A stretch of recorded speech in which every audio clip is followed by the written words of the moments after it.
अस्सलाम वालेकुम students. Criminology के आउटलाइन का जो सेक्शन 3 है उस पे हम पहुंच चुके हैं। तो ये सेक्शन जो है इन्वेस्टिगेशन से मुतल्लिक है। How crimes are investigated. ठीक है, इन्वेस्टिगेशन का मतलब होता है कि फाइंडिंग द ट्रुथ, कि वाकई जिसके ऊपर इल्ज़ाम लग रहा है क्राइम का, उसने क्राइम किया है या नहीं किया, या कोई और क्रिमिनल है, या अगर उसने क्राइम किया है तो उसको कैसे किया है। यानी कि आप इस तरह से कह रहे हैं कि क्राइम को साबित करने का नाम इन्वेस्टिगेशन है। ठीक है, तो इन्वेस्टिगेशन जो है ये क्रिमिनल जस्टिस के अंदर बहुत इंपॉर्टेंट है। और मॉडर्न अगर हम एरा की बात करें तो उसमें जो इन्वेस्टिगेशंस हैं उसके मेथड्स बदल गए हैं। ठीक है, पहले हमारे पास एक ट्रेडिशनल मेथड होता था इन्वेस्टिगेट करने का। अब जो है वो हम साइंटिफिक बेसिस के ऊपर इन्वेस्टिगेट करते हैं। तो सबसे पहले जो है वो हमारे पास आउटलाइन में है principles of criminal investigation. Criminal investigation के कुछ प्रिंसिपल्स हैं। जस्ट फॉर एग्जांपल एक लीगल फ्रेमवर्क है। ठीक है, जो इन्वेस्टिगेटर्स हैं they should operate with in the law. ठीक है, इन्वेस्टिगेटर्स के लिए भी एक लॉ है, वो उससे बाहर नहीं जा सकते। ठीक है, फेयर ट्रायल्स होने चाहिए। ठीक है, अनरीज़नेबल सर्चेज और सीजर्स को प्रोटेक्ट करना चाहिए। कुछ लीगल स्टैंडर्ड्स को उनको जहन में रखना चाहिए। यानी कि आप इस तरह से कह लो कि लीगल फ्रेमवर्क डिज़ाइन किया गया है जिसके तहत इन्वेस्टिगेटर्स को अपनी इन्वेस्टिगेशंस करनी पड़ती है। ठीक है, इसका दूसरा जो प्रिंसिपल है वो है एविडेंस कलेक्शंस, और यही इसका मकसद होता है। एविडेंस इन्वेस्टिगेशंस का मतलब होता है एविडेंस कलेक्शन। ठीक है, और इसके लिए मुख्तलिफ जो है वो मेथड्स इन्वेस्टिगेटर्स अपनाते हैं ताकि वो एविडेंस को कलेक्ट कर सके। अच्छा, एविडेंसेस में जब वो डॉक्यूमेंटेशंस, प्रॉपर्टी, ये सारी चीज़ें पाई जाती हैं। और ये है एक प्रिंसिपल है क्रिमिनोलॉजी का कि जो हमारे पास एविडेंसेस हैं उसको फेयरली और प्रॉपरली हैंडल करना किया जाना चाहिए। ठीक है, थर्ड प्रिंसिपल जो है वो है इंटेरोगेशन टेक्निक्स। इंटेरोगेशन टेक्निक्स जब भी इन्वेस्टिगेशन स्टार्ट की जाती है तो उसमें जो एक सबसे इम्पोर्टेंट होती है वो होती है इंटेरोगेशन, यानी क्रिमिनल से सवाल जवाब करना। ठीक है, तो इसके लिए भी कुछ ख़ास किस्म की टेक्निक्स बनाई गई हैं। अच्छा, इसमें जो है वो क्रिमिनल्स के लिए लीगल राइट्स और कुछ एथिकल कंसिडरेशंस भी रखी गई हैं। ठीक है, क्रिमिनल लॉ के अंदर, क्रिमिनल जस्टिस सिस्टम के अंदर। फिर जो है वो ऑब्जर्वेशन स्किल्स हैं। ऑब्जर्वेशन स्किल्स होनी चाहिए। इन्वेस्टिगेटर जो है वो उसको एक ख़ास किस्म की ऑब्जर्वेशनल स्किल्स के लिए ट्रेन किया जाता है। He should be A keenly observant. उसको जो है ना वो कीनली चीज़ों को ऑब्जर्व करना चाहिए। उसको जो है इनकन्सिस्टेंसीज को नोटिस करना चाहिए, इन्वायरमेंटल फैक्टर्स को नोटिस करना चाहिए, बिहेवियर्स को नोटिस करना चाहिए। ठीक है, और लास्ट प्रिंसिपल हमारे पास जो क्रिमिनल इन्वेस्टिगेशन का होता है कि investigator should be analytical thinker. उसको चीज़ों को एनालाइज करना आता हो, जो भी इंफॉर्मेशन है उसको जो है वो सही तरह से सिंथेसिस कर सके, उसको एनालिसिस कर सके, उस डिफरेंस कर सके between the previous PCs of evidences और जो नए उसको कुछ इवेंट्स का सामना करना पड़ रहा है उसको वो पूरी तरह से एनालिटिकली उसके बारे में सोच सके, उसको ऑब्ज़र्व कर सके। ठीक है, अब हम जो है वो बात करते हैं कि इन्वेस्टिगेशन का मैनुअल क्या होता है, इन्वेस्टिगेशंस होती कैसे हैं। ठीक है, इसका जो मैनुअल है वो फेजेस में होता है। ठीक है, पहला फेज़ हमारे पास होता है इंसिडेंट रिस्पॉन्स, क्विक रिस्पॉन्स। इसमें जो क्या किया जाता है, जो क्रिमिनल एजेंसीज़ है, क्रिमिनल जस्टिस एजेंसी है जस्ट लाइक पुलिस, वो क्विकली क्राइम सीन के ऊपर जो एविडेंसेस होती है उनको सिक्योर करती है। ठीक है, और सेफ्टी को इंश्योर करती है, क्योंकि जब वहाँ पे क्राइम हो गया है वहाँ पे सिक्योरिटी इश्यूज़ बढ़ जाते हैं। तो कम्युनिटी को सेफ करती है, उनकी सेफ्टी को इंश्योर करती है, और एविडेंसेस जो है उसको सिक्योर करती है। नेक्स्ट हमारे पास जो होता है फेज़ वो होता है इनिशियल डॉक्यूमेंटेशन का। शुरू में जितना भी डाटा आपके पास होता आपको मिलता है, विटनेस स्टेटमेंट्स होती हैं, फ़ोटोग्राफ सीन की, फिज़िकल एविडेंसेस, उसको जो है वो डॉक्यूमेंट किया जाता है कीनली ऑब्जर्व करके। ठीक है, फिर इस्टेब्लिशिंग का टाइमलाइन एक इस्टेब्लिश की जाती है कि इतनी टाइम के अंदर जो है इस क्राइम को इन्वेस्टिगेट कर लेना चाहिए। ठीक है, ये टाइमलाइन बनाना जो है ये इस तरह से हो सकता है कि इससे एक सीक्वेंस आपके इन्वेस्टिगेशन में आता है, और इन्वेस्टिगेशन जो है वो क्विक होती है और इफ़ेक्टिव ज़्यादा होती है। ठीक है, फिर आइडेंटिफाइंग लीड्स का मतलब होता है कि जो सस्पेक्ट्स हैं और विटनेसेस हैं उनको उनके इंटरव्यूज़ करके ये डिसाइड किया जाता है कि इस जो क्राइम है इसमें मेन कैरेक्टर्स कौन से हैं, मेन सस्पेक्ट्स कौन से हैं, मेन विटनेसेस कौन से हैं। यानी कि इस अब देखिए एक क्राइम जब हुआ है तो उसके में भी बहुत से विटनेसेस हो, लेकिन they should decide, the investigation officer should decide कि कौन से विटनेसेस को उसने कोर्ट में प्रेजेंट करना है और कौन से को नहीं करना। ठीक है, बहुत से सस्पेक्ट हो सकते हैं, दे शुड डिसाइड के प्राइमरी सस्पेक्ट्स कौन से हैं। ठीक है, फिर लास्ट जो फेज़ होता है वो होता है रिपोर्टिंग करना। तो इसमें जो है ना वो इन्वेस्टिगेशंस जो भी एविडेंसेस कलेक्ट हुए होते हैं उनको कोर्ट के सामने रिपोर्ट किया जाता है। ठीक है, अब जो मॉडर्न एरा है उसके अंदर इन्वेस्टिगेशन करने के कुछ मेथड्स, जैसे कि हमने बात की ट्रेडिशनल मेथड से बहुत चेंज हो चुके हैं, तो उनको हम डिस्कस करते हैं। हमारे पास इंटेलिजेंस ऑपरेशंस हैं। ठीक है, इंटेलिजेंस ऑपरेशंस आप जाते हैं, खुफिया ऑपरेशंस जो होते हैं, इसमें सर्विलेंस हो सकती है, जो ऑब्जर्विंग जो सस्पेक्ट्स और लोकेशंस हैं उसको कीनली ऑब्जर्व करना।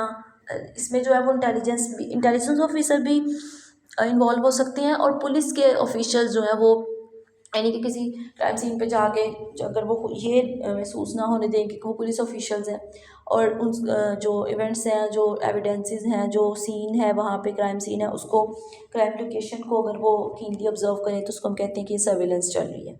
ठीक है, फिर अंडरकवर ऑपरेशंस होते हैं, जैसे कि हमने अभी बात की कि जो क्रिमिनल ऑर्गेनाइजेशंस हैं उनके जो ऑफिशियल्स हैं वो अंडरकवर ऑपरेशंस करते हैं। ठीक है, ख़ुद की पहचान छुपा के ऑपरेशंस करते हैं। फिर कोलैबोरेशंस होती है, एक लॉ इन्फोर्समेंट एजेंसी जो है वो दूसरी लॉ इन्फोर्समेंट एजेंसी के साथ मिलकर काम करती है।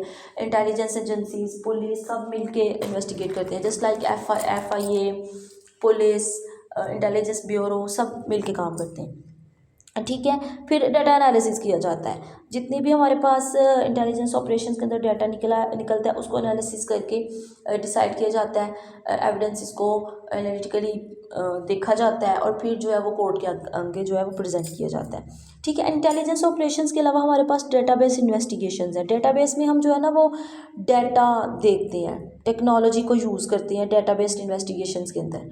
ठीक है, इसमें क्रिमिनल डेटाबेस हो सकता है, utilising database to cross reference information about suspects, जो आपको सस्पेक्ट के बारे में और उनके जो माजी यानी क्रिमिनल रिकॉर्ड के बारे में जितनी भी इंफॉर्मेशन होती है उसको आप क्रॉस चेक करते हो और उसको यूज़ भी कर सकते हो। ठीक है, वो एक यूटिलाइजेशन हो सकती है। बैकग्राउंड चेक किए जाते हैं, जो भी जिसके ऊपर इल्ज़ाम लगा है, सस्पेक्ट है जो, उसका जो है वो बैकग्राउंड चेक किया जाता है क्रिमिनल एक्टिविटीज़ का, स्पेशली कि उसमें क्या होता है। ज़ाहिर है इसमें टेक्नोलॉजी यूज़ होती है, computer systems and each and everything.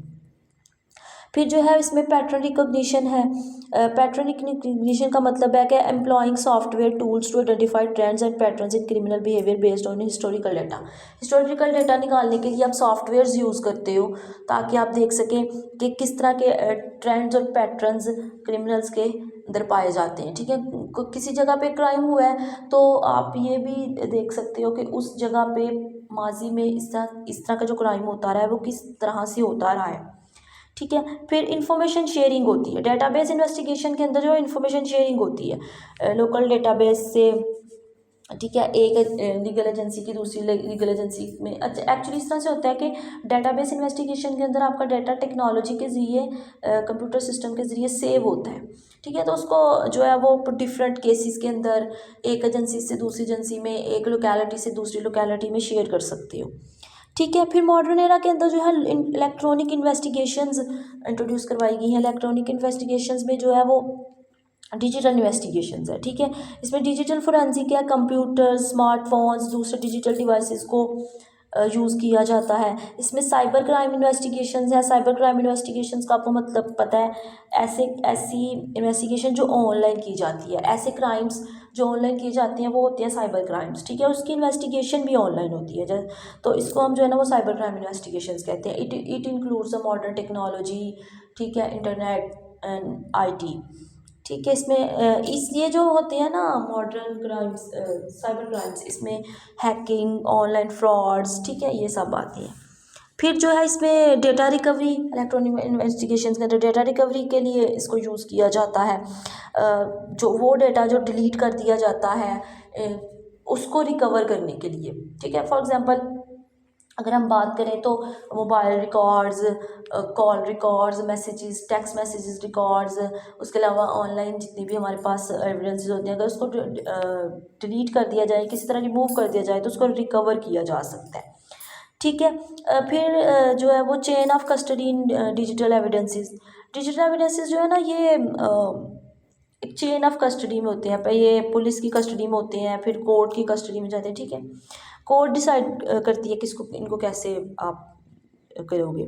ठीक है। फिर हमारे पास एक मॉडर्न तो एरा के अंदर फॉरेंसिक इन्वेस्टिगेशंस है। फॉरेंसिक इन्वेस्टिगेशंस जो है ना, ये कुछ साइंटिफिक मेथड है जिनको हम क्राइम सीन इन्वेस्टिगेशंस के लिए यूज़ करते हैं। ठीक है। इसमें जो ये है कुछ स्ट्रेटजीज इंक्लूड हैं, उसमें क्राइम सीन इन्वेस्टिगेशंस है। इसमें क्राइम की फिजिकल जो क्राइम सीन है उसके फिजिकल फीचर एविडेंसेस को कलेक्ट किया जाता है, just like fingerprints, blood samples, trace evidences etc. ठीक है। फिर इसमें फोरेंसिक एनालिसिस किया जाता है। डिफरेंट फील्ड्स के जो एक्सपर्ट्स हैं वो इन जो एविडेंसेस कलेक्ट किए जाते हैं ना, उनको एनालिसिस करते हैं। ठीक है। उनका जस्ट लाइक डीएनए एनालिसिस करते हैं। फिर इस तरह से बैलिस्टिक्स, जितने भी हमारे पास एक्सपर्ट्स हैं, डॉक्टर्स, ठीक है, वो सारे फिर वो जो अर्ली इन्वेस्टिगेशन में क्राइम सीन से हमारे पास फिजिकल एविडेंसेस इकट्ठे होते हैं, उनको इन्वेस्टिगेट करते हैं। ठीक है। एक्सपर्ट टेस्टिमनी, टेस्टिमनी का मतलब होता है शहादत। तो ये जो फोरेंसिक इन्वेस्टिगेशन होती है ना, ये एक्सपर्ट टेस्टिमनी होती है। जो हमारे पास एक्सपर्ट्स होते हैं वो इन सारे एविडेंसेस को इन्वेस्टिगेट करके, उनको कीनली ऑब्जर्व करके, उनकी कोर्ट में जो है ना वो टेस्टिमनी उनको देनी पड़ती है। ठीक है। वो शहादत देते हैं। ठीक है। फॉर एग्जांपल कोई डॉक्टर है तो वो डीएनए टेस्ट करेगा, तो वो शहादत देगा कि डीएनए के रिजल्ट जो है वो इस तरह से आएंगे। ठीक है। फिर इंटरडिसिप्लिनरी अप्रोच है। फोरेंसिक इन्वेस्टिगेशन जो है ना वो डिसिप्लिनरी अप्रोचेज हैं। डिफरेंट साइंटिफिक मेथड्स को यूज़ करती हैं इसमें। केमिस्ट्री की techniques, biological techniques, physical techniques, physiological techniques, psychological techniques, IT techniques, each and everything involve होता है। ठीक है। तो ये हमारे पास क्रिमिनल इन्वेस्टिगेशन सिस्टम थे। हमने पढ़ा कि किस तरह से क्रिमिनल क्राइम को जो इन्वेस्टिगेट किया जाता है। हमने देखा कि उसमें कुछ हमारे पास ट्रेडिशनल मेथड्स हैं, कुछ मॉडर्न मेथड्स हैं, जिनमें फोरेंसिक इन्वेस्टिगेशन शामिल है, इलेक्ट्रॉनिक इन्वेस्टिगेशन शामिल है, and some other techniques also.